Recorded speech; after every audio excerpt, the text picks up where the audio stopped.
Hello YouTube. Today we're going to be installing a Freenas server. Now the what we need is, the way I'm doing it, and normally you can only do it with a single hard drive. I'm using two 1 terabyte hard drives. I'm using one as the main storage, the other one as a mirror of the main storage, so in case one of them goes bad, I have an instant backup, and it just makes me feel better about having a backup of the office backup that this is going to. You need a USB drive, one that works. This one, I've already installed Freenas on this one, and it seems to be running fine. And turn it off, turn it back on, and several times, and it still starts in the Freenas system. Some of these don't work so well. Let me show you one that I used and didn't work. I'm not even sure what brand these are, but man, these, don't buy these. What does that say? They're not very good for booting from.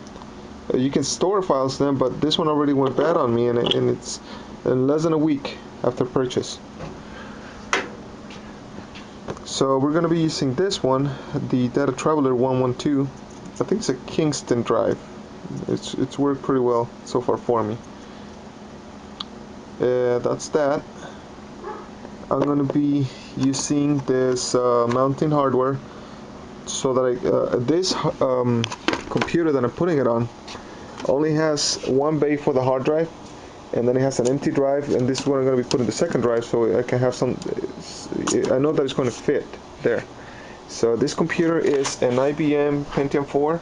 The nice thing about setting up a Freenas server is that they don't have to be new computers. All computers work perfect, and the hardware inside this computer, works and stays cool and dust free. This computer can run for a very, very long time. Same thing with the hard drives. I'll be attaching a couple of extra fans to keep them cool. I don't want them to get too hot, especially when it's busy. The network gets busy sending information back and forth, or during backups. So I'll be recording the process along. And the next step here is to install hardware. So step number 1, I'm going to be opening these boxes and installing these brackets in one of them. And the one with the bracket will be going down here inside this empty part of the, see if you can lift it up, right in this empty bay. I want to leave this for installation and access in case we need to do anything later. But the CD-ROM is going to go there.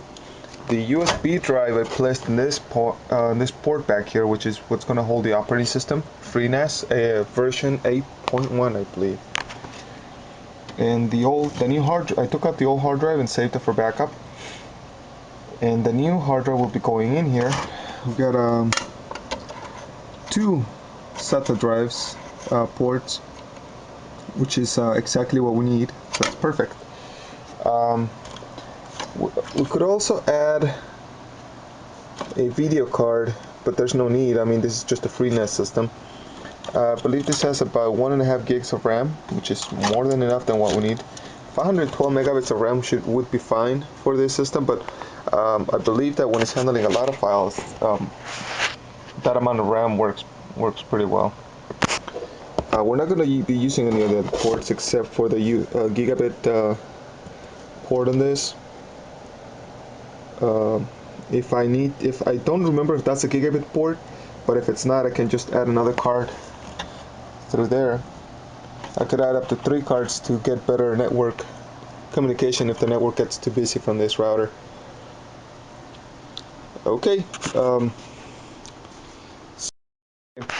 so we got the 2 hard drives installed. It was pretty easy. Took me about 5 minutes. Make sure you move all the cables out of the way. Remove any unnecessary cables. I removed this side cable. I'm not going to be using it. I'm going to leave it here, but I don't want to use it. So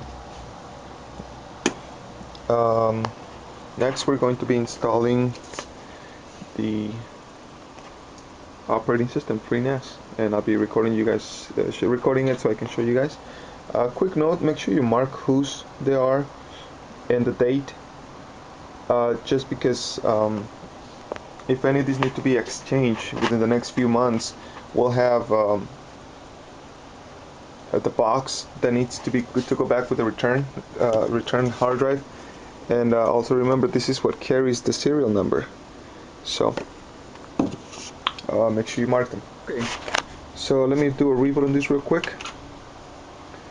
We're going to be installing this in the IBM Think Center machine. We're going to interrupt the boot up, and I believe we're going to change, if possible, so that it boots from the USB. This is an older computer, but I believe it has the ability to boot from the USB, since it was supposed to be a workstation system. We're installing Freenas 8. I have this the Freenas 8 software, the installer, on a CD-ROM, and it's pretty small, so it fits on a CD-ROM. Let's go to setup. Let's move over to the boot section. Oh, make sure there's a setting that asks you if the plug-and-play system, if the plug-and-play operating system is it's installed, and we say no because we're not going to be using anything that's plug-and-play. Parallel ATA, yes. Native mode operation, we're going to use serial ATA because they're both ATA drives. Startup sequence. Okay. Instead of calling it the boot sequence, I call it the startup sequence. We're going to do removable. They don't have, let's see, hard disk 0. That's it. Primary and secondary should be the same. Error startup sequence. Start up the power post and error acquired. So I can't believe that is it. Let's see what the removable devices are.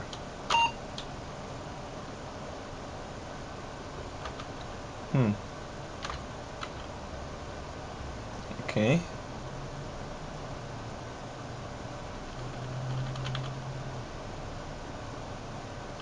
It's gonna be a bit tricky. Okay, just in case I'm not able to boot from the USB drive, I'll have to boot from a hard drive, so I'm gonna have to find another spot for a hard drive. We're going to probably be using one of these old hard drives. They're still good, but I can use like a 20 gig just to store the data if needed. We'll see. Alright, let me go ahead and finish setting this up, and I'll keep showing you as I'm installing. Okay, so I made a little mistake. I had placed the USB drive to be the first startup device, but that's okay. All that happened was that it was loading the previous operating system that I had on the previous NAS software. So what I'm doing right now, I went ahead and formatted the USB drive and put it back in its place. Now I'm running, and it's booting off the CD-ROM. There it goes. So what's going to happen here in a minute, there we go.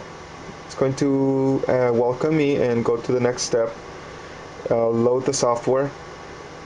This is okay, this is all good, this is what it's supposed to do, so don't get scared with some of the letters. You don't have to read everything that goes by. But it gives you a good idea of what it's doing. It's doing all this checkup. It knows how many hard drives it has inside, and it's trying, there we go. It's trying to let me know what to do. We want to install. Well, we're selecting option 1. We're going to install to a flash device. Click OK. We're going to do it on the Kingston Data Traveler. Perfect. It says the installer will preserve your existing. You like to upgrade the installation? No. I don't want to upgrade it. It says installer for flash device, and warning, this will be some limitations. Proceed with installation. I want to erase all partitions. Yes, I do. It's a fresh installation, so that's what I want. So there it goes. It's a 6.8%. This takes about 2 minutes, 1 minute 30 seconds on this computer. If it was a faster computer, this would take 20 seconds. So this is running, like I said, a Pentium 4. I'll have to blow the dust out of this. These fans, I want it to last as long as possible, but this is the kind of dust that gets stuck, that gets all sticky and gets stuck in between the fans, and it stops them from working and it gets hot. So places like this office, this is a silkscreen shirts office, so they have a lot of stickiness in the air, a lot of glue with mixed with cotton fibers in the air. So a lot of this stuff simply goes into the fans and gets them all stuck, gunk. So we degunkify here and make sure that it's working as the best possible. Okay, there we go. Oh no, it's still running. It's still not a minute 30 seconds. A minute 30 seconds ago. So we'll let this run through all the way and see what happens. Okay, so Freenas has been successfully installed on the USB drive. I'm about to reboot. And let's see, reboot system. So now I'm going to make sure I take out the CD-ROM. I don't want to boot from it again because if I leave it there, it's going to boot from it. So just gotta wait for this. There we go. Remove the CD-ROM, which is speeding at its maximum. Thank you. Alrighty, now let's see what happens. Now there's going to be very little done on this end. Most of it I'm going to be doing from that computer over there because I need to tell it what. Oh, repeat boot sequence. I guess this system's not smart enough to know where to boot from. Let's fix that in a second. Turns out that the hard drive, the USB drive booting from this computer was not a good idea, and it's okay because this is an old computer, so sometimes old computers don't really work so well with USB drives. So what I'm doing, I'm installing a 40 gig hard drive. It's kind of old, so it's okay. It's going to be the operating system installation, and I'm gonna wipe it clean. Make sure that when you're doing this, it's a drive you're not going to be using, or it doesn't have any important data on it. It's going to wipe everything on it and install the operating system for the backup software. Now this is going to be a little faster than the flash drive, so this is okay. And we'll see what. Okay, so we're booting. It looks like it's starting. It's working. We're booting right off of the hard drive. I can hear the hard drive work as it's booting up. I have to find space for that hard drive. There's going to be 3 hard drives on this thing. Draining a little more energy than I thought, but you know, this is going to work. This is booting right into the Freenas operating system. My battery on this camera is about to go out, so I have to charge them up down up to 15%. So I just want to show you how. Okay, looks like I'm getting an IP address of 192.168.1.247 here. If I take it to the office, it's going to get a different IP address. There it goes. Okay. Because they have a different router. So make note of that IP address. That IP address will stay static for this machine. Make sure that you go into the router and make it a static IP address. It doesn't change. So that's my setting right there, 192.168.1.247. Ooh, one thing I need to do with this machine. No, it's okay. It has a different name. I'll have to name it Freenas or something. Okay, let's open up 192.168.1.247. Type in the IP address, and it's asking us for the username and password. Username is the default one is admin, so make sure you change that and save the username and password to whatever you setting it as. So my camera here lost battery power, so I am going to quickly show where I was. Okay, so I was asked for the username and password. The default username is admin, the default password is Freenas, all lowercase. I like to set password on this for now, but we're going to be changing that for this computer since it's a company computer. The first thing you want to set up, it's an account, my account. Change admin user. I'm going to change it. I'm not going to let you guys know what I'm going to change it as, but I'm going to be changing this. The password, I have to change the password. Freenas is the current password. I'll put in a new password. I can do that later, but yeah, this is the first thing you want to do. Make sure you record this because it's a pain to get back the username and password if you forget it. Make sure to remember. Write it down in like 3 different places. You know, let somebody else know what the password is. Okay, so we're going to go right into the system. We're going to the storage. and see what volumes are available. There's no volumes right now, but that's okay. We're going to go into storage, make sure that both drives are being read. I'm moving the camera too much, I know. Okay, storage. Alright, I have to figure out where my storage is. What happened?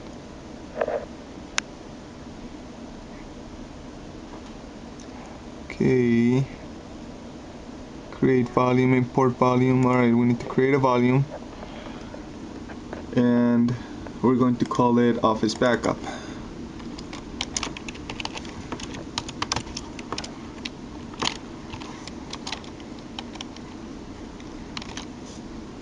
Okay, and we're going to be using both, and CFS and mirror.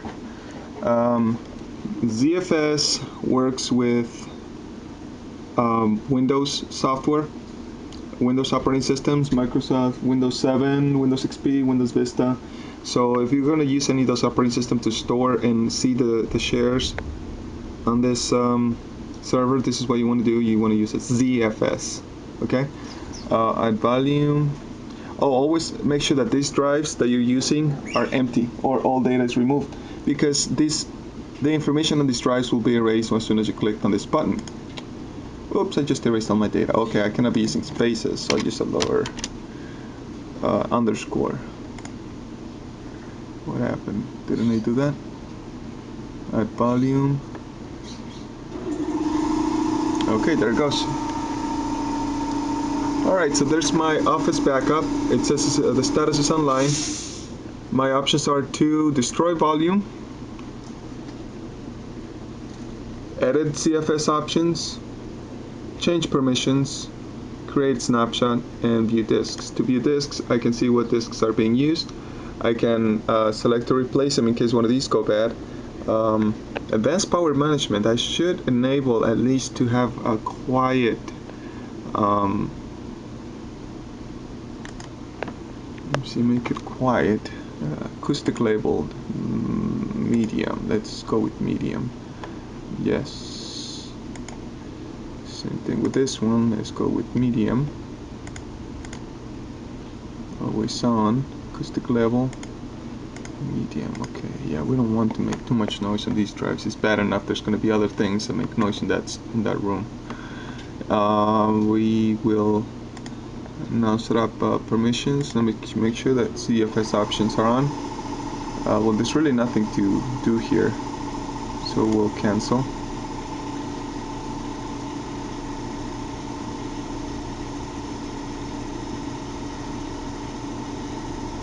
Change permissions, create snapshot. Snapshot makes an instant backup of whatever data you already have.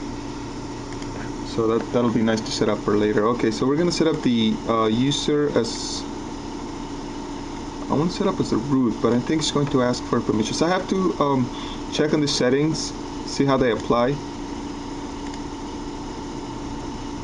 No, there. Okay, but this is what I want. I want everybody to be able to use. On the group, we're going to be the guest. I want everybody to be able to use this drives. Change permissions. Now I need to turn on sharing. Go to sharing on the side, on the left hand side menu. Go down to shares. Actually, yes, turn on services first. Make sure you click on services, CIFS, authentication level, anonymous, local user. Let's make it anonymous. Well, I'm gonna have to play with this. For now, I'll make it anonymous. NetBIOS name. I'm gonna be calling network backup. SSS backup.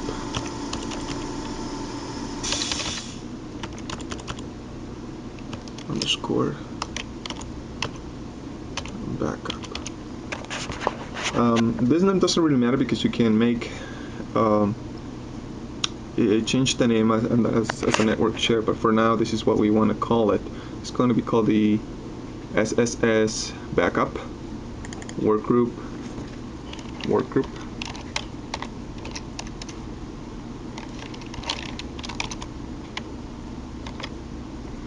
Description is the Freenas server.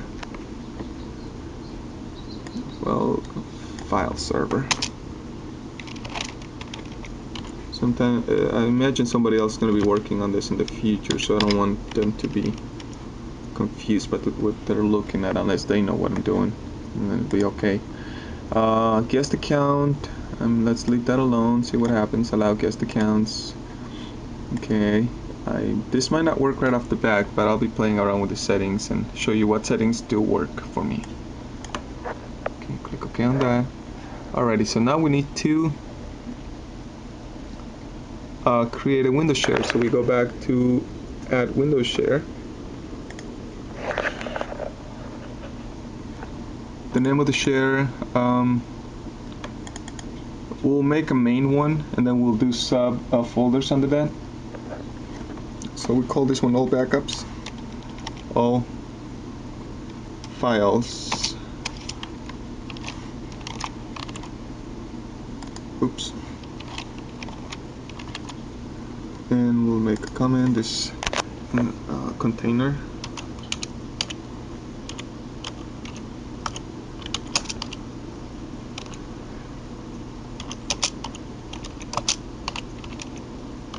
For all files, alrighty. And path of its backup, we'll do the only one that we have right now. Export RESTful clients, inherit permissions, export recycling bench, show hidden files, guest account is root. Allow guest access, yes. Okay, so we're set, looks like. Alright, and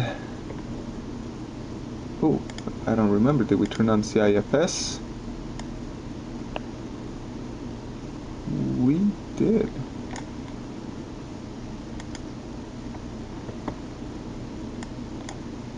Oh no, we didn't. You gotta click on services, control services. Now you need to turn it off from here. You gotta make sure to click on this and it says on.